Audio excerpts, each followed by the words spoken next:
Hey everybody out there on the googly webs, welcome to Spork Labs. I am Mr. Spork and these are Mr. Spork's hands. Today I'm going to show you a bit of a companion video to the SodaStream CO2 refill video I posted last week. This time I'm going to give you the basics of soda syrup 101 and then make a batch of most excellent lemon syrup for your own home soda making efforts.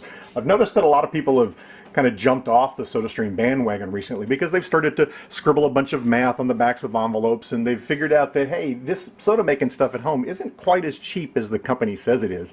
And you know, if you use brand name CO2 cartridges and brand name soda syrups, that's probably pretty true. My math comes up with it being about the same cost, if not maybe a little bit more, almost as much as 20% more sometimes, compared to just going down to the grocery store and buying soda off the shelf. The general consensus also seems to be that those brand name SodaStream syrups are, you know, kind of nasty tasting, and they're made with a lot of the artificial sweeteners like aspartame and sucralose, most of which have that uniquely unpleasant flavor, and at least to my palate they sort of taste like chemicals too.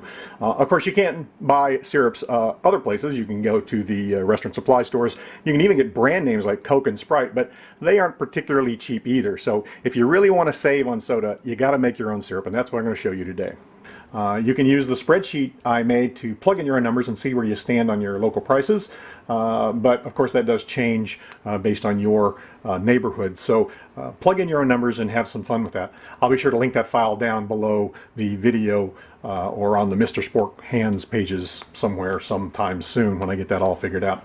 Of course, some people make soda at home for reasons other than cost savings. Some don't like lugging cases of soda home from the store. Some want to avoid recycling fee gouging from the local governments by keeping the extra bottles out of the system.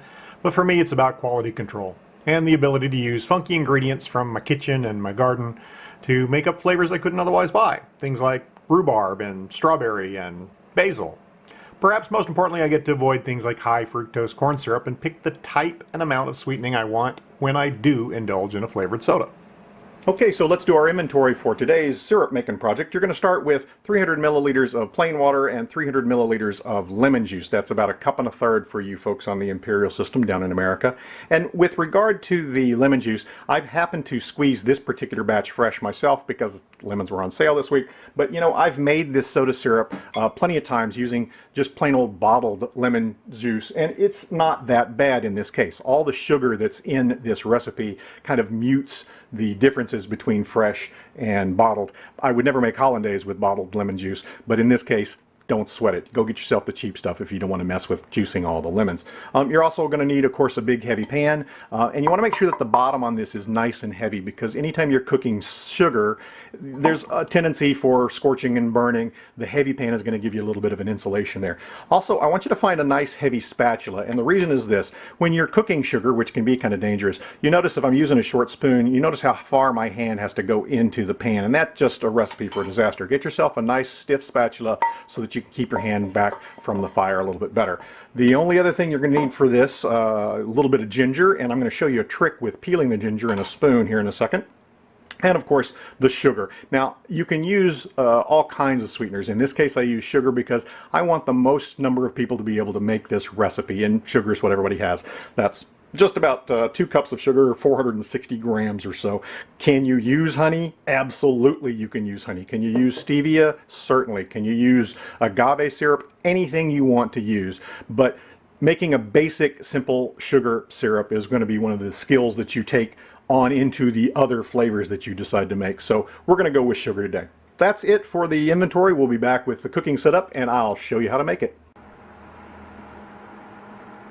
Okay, it's time to make the syrup, and the first thing you got to do is get this fresh ginger peeled. You can certainly take a knife to it and peel it in the normal fashion if you've got good knife skills, but if you have to be clumsy McFumbles, all you got to do is take a spoon, and the spoon will just scrape that skin right off, and then you can slice down the amount that you need. To get the syrup itself going, we've got our sugar in here, and all I'm going to do is put in the water that we measured out earlier. Now, normally if I was making a flavor where I wanted a caramelized flavor to the base, I wouldn't start with that much water. But in this case, with lemon, we can just dump it all in right now. It's not a big deal. Now, that's the other thing here. If you slice it super, super thin, you're going to get more surface area exposed, so you're going to get more flavor in your syrup, which is a good thing. But at the end of this, once we strain out this basically candied ginger, you can set it aside, let it dry, roll it in sugar, and you get a little bit of a bonus treat, a little bit of candied ginger, fresh made. If you've never had the fresh stuff, trust me, it's worth almost making on its own. We just get it as a bonus product with this syrup. So as you can see, this is really starting to come up to a boil, but not until it boils do I want to take it off the heat and add the lemon, because we want to make sure that that sugar is 100% completely dissolved. And once it gets up to a little bit of a foamy state,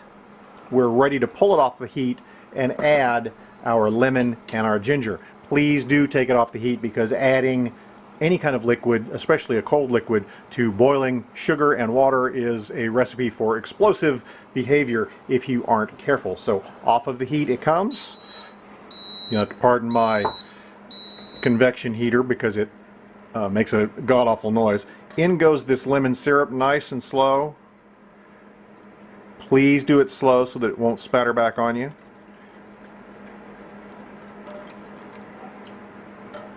There we are. Back onto the heat. In goes the ginger.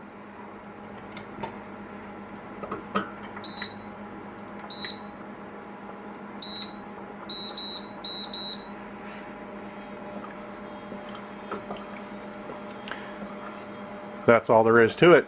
Once this comes up to a boil, again, I'm going to pull it off the heat and I'm just going to let it cool down to room temperature on its own merits.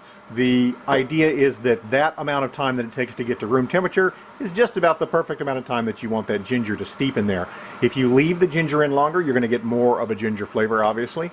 But that can be too much of a good thing after maybe 3 or 4 hours. So make sure you do strain that ginger back out. Okay, it's been about an hour or so and the syrup has cooled completely to room temperature. I'm just going to take my strainer in here and get out those delicious little pieces of ginger.